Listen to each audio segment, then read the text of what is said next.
So I was out last night with a couple of girlfriends, and I had this man come up to me and he said, "You know, I really admire how you're always smiling and you always have such a positive attitude." He said, "And when you walk into the room, it just sort of lights up." And my answer to him was, I don't always wake up feeling on top of the world. There are days where I wake up and it's like, but I make a conscious effort to smile and to turn my thoughts around. You know, like everyone else on the planet, I too experienced childhood trauma, and I've experienced trauma in relationships. But hear me out, and you'll find out where I'm going with all this.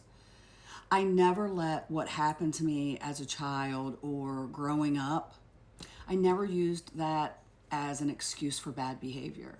And I never continued the cycles. Some people let their trauma affect their whole entire lives. They really lean into it. And what you have to realize is that not everything that happens to you is your fault.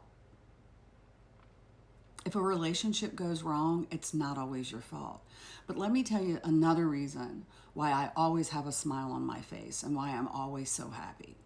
Because I never have stayed where I'm not wanted or I'm not valued.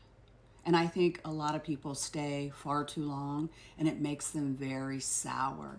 It makes them very resentful. And I'm never going to do that. And I'm not saying you shouldn't fight for your relationship, because there have been a couple that I have fought for, but you have to have an expiration date on that fight. You happen to fight for your relationship and you made it through, man, I'm envious. Kudos to you. For the ones out there fighting, you need an expiration date.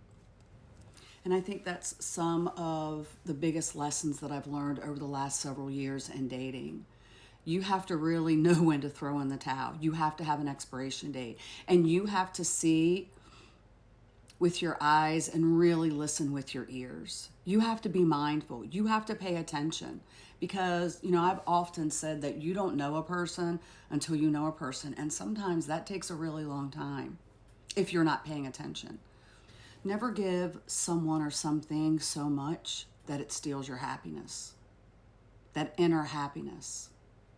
So my dating advice is never stay where you're not wanted or you're not valued. And don't build up resentments. And always love the biggest with all your heart, regardless of what's happened in your life previously. You cannot close yourself off, because your person's out there and he or she will find you. Trust and believe. But love wholeheartedly and always smile. Yeah. Stay happy, people. One walk, that's all you get. I don't know. I hope this helps somebody.